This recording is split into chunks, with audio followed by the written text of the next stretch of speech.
Yo, everybody, I don't know what it's like where you are right now, and I want to make clear that I am recording this on what to you is last Thursday. But holy shit, in Aberdeen, we have fucking thunder snow, like from the YouTube thing with the Weather Channel guy getting really excited, except it's happening here. And it's kind of, I like it. I'm having fun with this winter storm, and I think it's because like if it's going to be weird, like if we're living through a weird time, I want the weather to reflect how weird everything is. And so I feel it makes more sense to me when it looks pestilential outside than it did when it looked all like bright and sunny and happy, but horrible things are happening. Yeah, that made no sense. So that's where I am right now. I hope you're in an interesting mindset like me because it's all about the perspective these days. So, anyway, this week is narrative.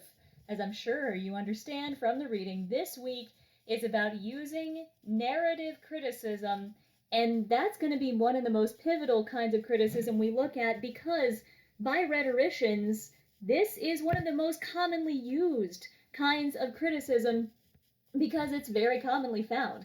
It plays on the notion that everybody likes stories. Yeah, we have been programmed almost to enjoy stories, or maybe we have a natural predilection. I don't know. All I know is that we've been sitting around listening to stories ever since we could understand language. In fact, learning stories and learning language probably went hand in hand because you probably learned to talk and you probably learned to read from your family reading you stories when you were little. So it's inextricable, the notion of stories as part of the rhetorical milieu, because we all think in stories. We all like stories. We all want something to have an ending, whether it's happy or not. But because narrative is so pervasive, narrative criticism, or a kind of criticism that looks for the effects of various narratives in things, that's a really big deal. Now, we should make very clear going in that narrative criticism is not something you only use for things that are ostensibly stories. You can use narrative criticism for things like speeches. You can use narrative criticism for prose essays that don't really seem to, like, they don't start once upon a time, but the thing is, the argument behind this criticism is that most things have a story embedded in them, whether it smacks you in the face as a story or not. So you need to keep your little periscope up as we're going through things and see what stories you can find in the more innocuous texts that you encounter in everyday life. So, keeping that framework in mind, Foss's definition of narrative, which you can find at the top of page 320 in your reading about this type of criticism, it says that it has four key features. Narrative that you're looking for in narrative criticism has four key features. Number one, it has to have at least two events that are connected through a change of state. At least two events that are connected through a change of state. Something goes from a solid to a liquid. That's what I think of when I think change of state. And it's the phenomenon you see in stories when there's a climax and something is transformed. So at least two events are connected through a change of state. So if you can think of any before and after elements of any of the stories you're familiar with, and to use an example that we've done in class before, and I'm pretty sure you all are kind of okay on the plot of Cinderella. Yeah, can you think of two events in Cinderella that are connected, but there's change involved with them? So, like, maybe the events could be like Cinderella goes to the ball, Cinderella improbably marries a real rich guy and is taken out of poverty. Yeah, two events connected and they involve change. So that's the first key feature of a narrative. The second is that it has to have organization by time order. It has to happen in a chronology. And granted, stories can jump around, but even within things like flashbacks in a story, we still have a feeling of what is present and what is past and what is future. And that kind of chronological awareness is what a narrative needs to have. We need to know when now is. And then events, this is number three, three. Events in the story must be causal or otherwise related. They must be causal or otherwise related.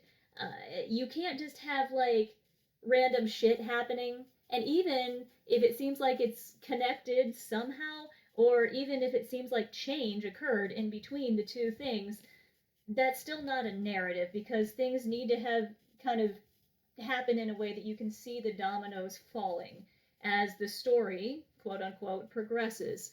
So it's not just like you have a guy standing on a hill and then there's rain, and then in another frame there's a talking spoon, and then in another frame somebody is crying for no reason. Like that makes no sense. That's very art house movie. But that makes no sense. That's not a narrative. That's just a series of ideas. Now, if you could see that somebody was crying because the guy on the hill, when it started raining, it rained on his ice cream and he lost his ice cream cone, that's fucking sad. So that would make sense. That would be causal. But anything that's just an unrelated flash of images, nah, no, that's not going to work. And finally, the fourth key element of a narrative is that the subject must be unified, which is to say, it needs to be a story about something. Yeah, it needs to be a story that has a theme, or it needs to be a story that focuses around a central protagonist. Uh, those sorts of things. Anything that brings the story cohesion, unification, that meets criteria 4.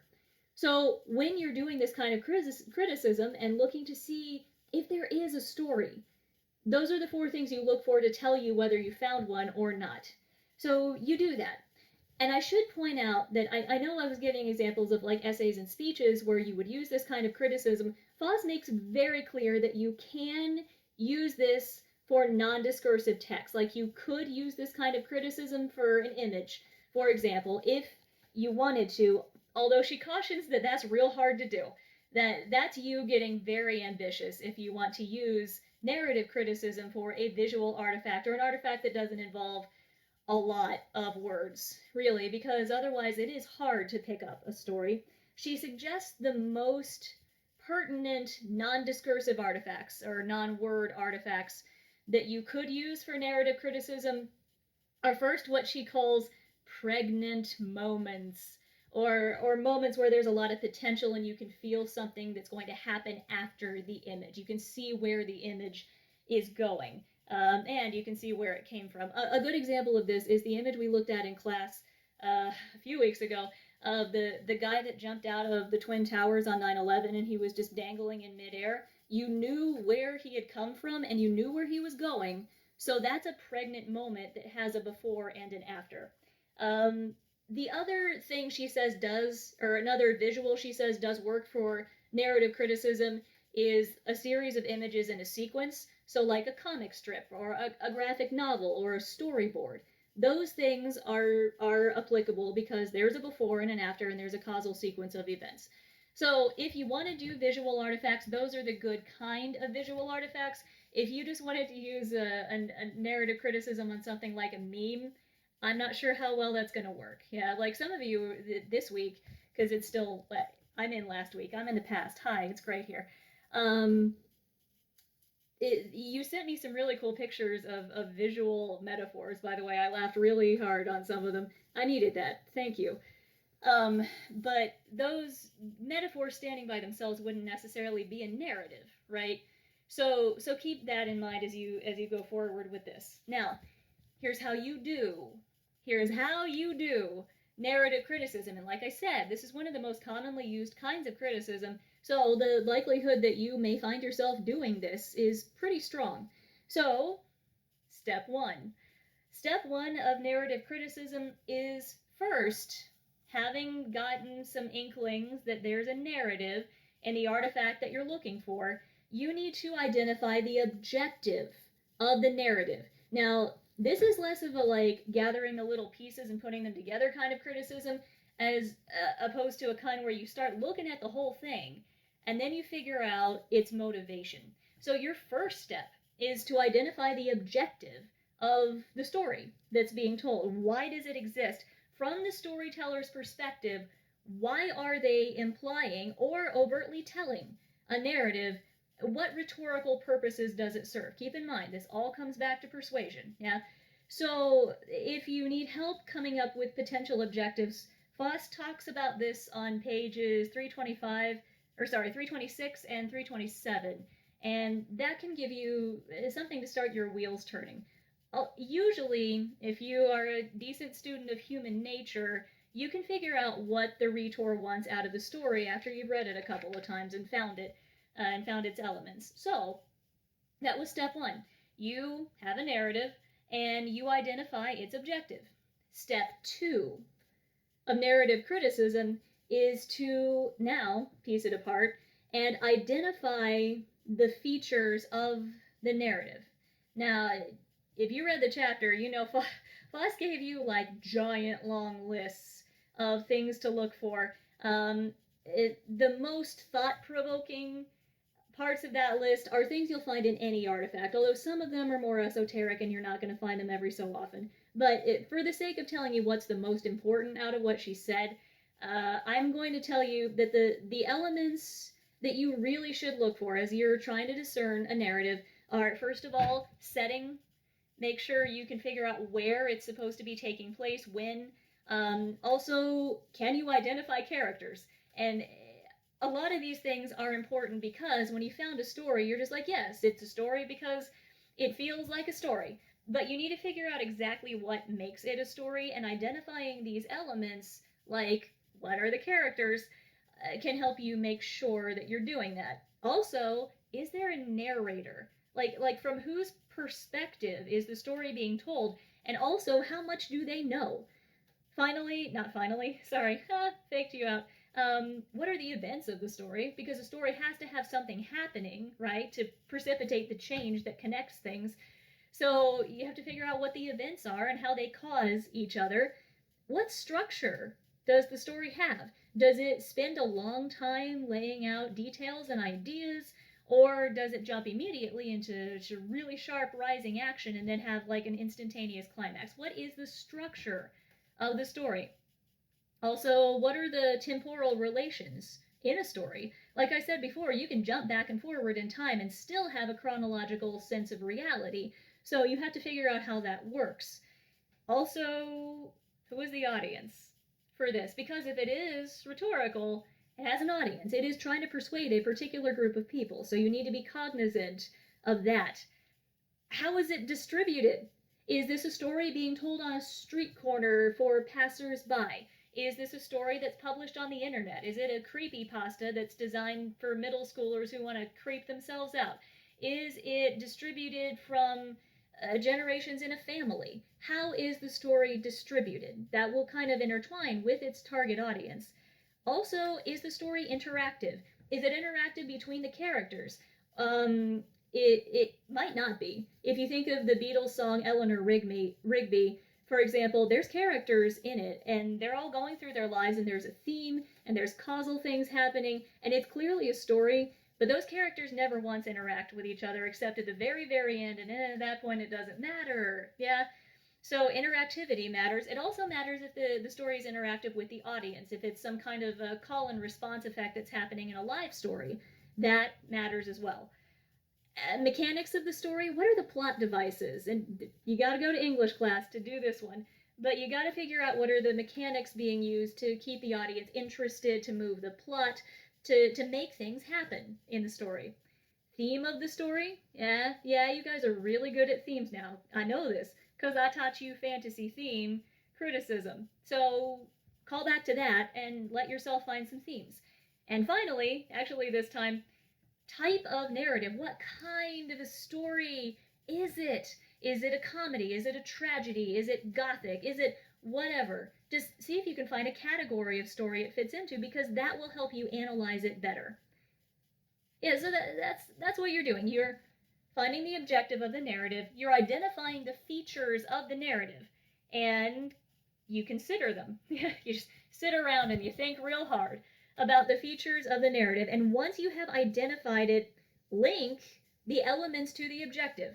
So this story jumped around a lot back and forth in time. What did that do for the objective it was trying to meet as it was accomplishing whatever goal it was? Or the theme of the story here was powerfully persuasive because it was intended to do blah, blah, blah.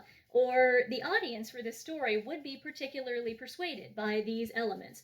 See if you can find correlations between the story elements and the objective that the story is designed to achieve. Now, you may find that the rhetor messed up. You may find that they included things in the story that may actually backfire, may actually not persuade the audience. I think we're seeing some of that right now. If you analyze the narratives that are inherent in what various governmental leaders are saying about COVID, they are telling stories, but these stories are not persuading a lot of people. And that goes back to some elements of the story not meshing with the objective. And I'll leave it up to you if you want to watch a press conference and figure out what those might be. But I'm telling you, it's there. So sometimes you may find elements do not line up with objectives. That's fine to mention in your analysis as well. Just show me that you found the elements there. Now, narrative criticism can have a third step. It can. It doesn't have to. Step 3 is optional, but step 3 is kind of what gives you the feeling that you've done something, or gives you a sense of pay dirt for having done all of this work. So step 3 is you can try to figure out whether the objective was appropriate in the first place. So maybe you find that the narrative doesn't actually really contribute to the objective being achieved, but at the same time, who cares about that objective? The target audience certainly doesn't, right? Or you can see if the narrative strategies really align with the objective, and that can be the sole focus of what you're doing, rather than, or the primary focus, not the sole focus, rather than just identifying the elements and being like, yeah, some of them mesh, some of them didn't. You can point out why they were problematic for the objective the story was trying to achieve. Again, step 3 is either, if you choose to do step 3, either determine the appropriateness of the objective for the audience, or see if the narrative strategies align with the objective. And that's it. Narrative criticism is very popular. It's simple to explain, which is something that I enjoy about it from a teaching perspective. It takes a lot of analysis to do, but it's fun because we like stories. So a lot of rhetoricians find this quite appealing. Now, if you would like to test this out for yourself, sometime when you're kicking around at home, and again, to be very clear, this is not the artifact for your criticism page. This is just me telling you you can explain it to yourself. What I would have done in class as I explained this was shown the Antoine Dodson video, which I'm sure you're all very familiar with. But in case that's not, the name isn't jogging your memory, it's Hide Your Kids, Hide Your Wife, that one. So I was going to show that, and I was going to assign different members of the class to look for different elements in it. But what you can do at home is just watch the video for yourself and see what elements you find in it and see if they mesh with whatever you think the objective of Antoine Dodson's narrative might be. So give it a shot. Go watch it. See what you think. And that's it. That's narrative criticism.